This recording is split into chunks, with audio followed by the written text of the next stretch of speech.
Hello students, welcome to your science class. As you know, we are learning chapter 13 Fun with Magnets of your NCERT science textbook. Magnets relate to physics. Isn't it interesting learning about magnets where we learn number of facts that they attract other objects and they were used since olden days for directions, and they also balance the earth magnetic poles as earth itself is a huge magnet. Not only these, we are going to learn many more such facts in today's class. Let us proceed.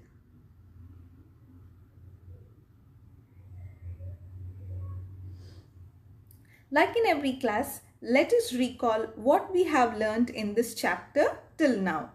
We have seen various purposes of magnets in our daily life. The story behind the discovery of magnets. What are magnetic and non-magnetic materials? The two poles of magnet, the north pole and the south pole, and also we learnt about finding directions with the help of a magnet in the previous class, which we are going to continue even today. Why a bar magnet or any magnet has north and south pole marked on its ends? Because when you suspend a bar magnet freely, after moving, it always comes to rest in north-south direction only. And with the help of the sun, when you face a rising sun direction or towards the east, to your left hand side will be the north direction and to your right hand side will be the south direction. But with the help of a sun during the day, you cannot always predict the right direction. That is why we need a magnet to find the directions. And it is very important to have a source in hand while traveling to go in a right direction to reach the destination.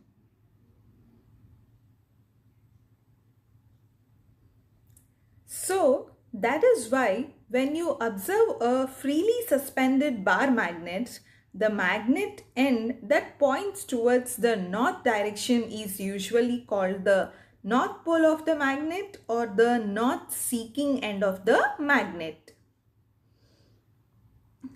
Similarly, when you observe a freely suspended bar magnet, the magnet end that points towards the south direction is called the south pole of the magnet or the south seeking end of the magnet.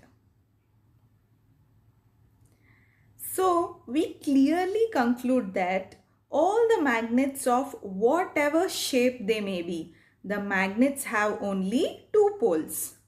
As you can see in the image, they are marked on the magnet as North Pole and South Pole. The discovery of magnets was so long before. For over hundreds and hundreds of years, the travelers, the nomads used only magnets to find in which direction they are traveling. They suspended the naturally occurring magnets freely from their hand with the help of a thread. They used to always carry these magnets with them to know the direction. Based on this property of the magnet, man developed a device called compass. This is a modified direction finder by man which is still in use even today, and it is known as compass. Let us see the description of a compass. You all might at least have once seen a compass. It is a small box, usually a round box, which is covered with hard base on one end one side and a glass cover on the other side. Through the glass cover, you can see a magnetized needle fixed or pivoted inside the box, which can usually rotate freely when you change the direction.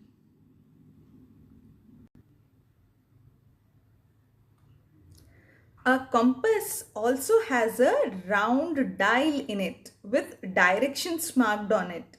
It looks familiar like your watch dial, yes?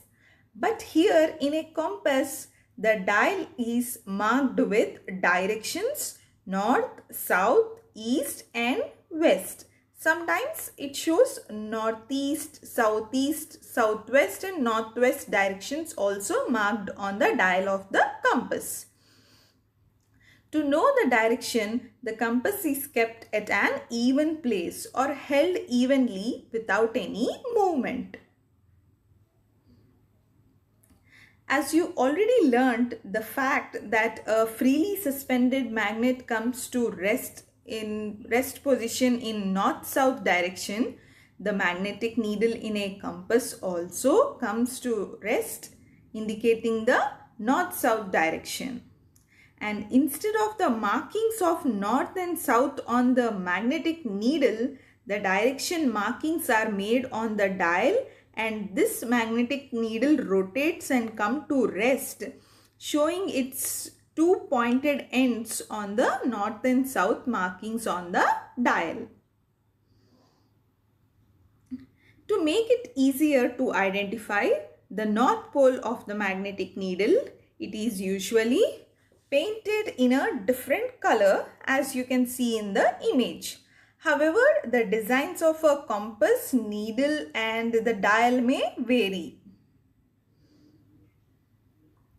Now, let us learn how to make a magnet by our own. Let us see the simpler way of making artificial magnets. Let's learn an activity to make our own magnet, or how to magnetize an iron bar. First, take a rectangular piece of iron or an iron bar. Second, place it on a table or a flat surface. Now, we will be trying to turn this iron bar into a magnet. For that, consider a bar magnet and let one of its poles be placed near one edge of the iron bar. Now is the main task. We have to continuously move this bar magnet all along the length of the iron piece we have taken till you reach the other end of the iron bar. And moving this bar magnet should be continuous without lifting in between until you reach the other end of the iron piece. Once you reach the end of the iron piece, you can lift the magnet and bring the same pole of the bar magnet you started with to again to do the same again. To repeat the task again, bring the same pole you started with to do the same repetition on the iron bar from where you started. You should not change the pole of the magnet to continue moving again and again on the iron bar. Repeat this movement of magnet on the iron piece you have taken as instructed in same way for about 30 to 40 times. To know if the iron bar has turned into a magnet or not, bring some metal nails or safety pins or some iron filings to this iron bar. If they get attracted to this iron piece or iron bar, you were successful in making your own magnet. And if the iron pins did not get attracted Then you have to continue the movement of the bar magnet on the iron piece for some more time, and at one point it will turn into a magnet. Important thing to remember is you will fail in making a magnet if you try to change the pole of the magnet and the direction of its movement on the iron piece you have taken. As said already, you can use any iron piece or iron substances to test or to convert them into a magnet. We have learnt about how to make our own magnet. Now let us learn another activity to make our own compass at home. For that, you need an iron needle and magnetize it in the same way as we have learned just now. Second, take a cork or a small thermocol and insert this magnetized needle through it. Third, take a small bowl with water and let this cork float in this water. Fourth, insert this cork with the needle in such a way that it should not touch the water. While putting the cork in the water to float it, you should insert the cork in such a way that the needle should not touch the water. So that is when your compass is ready.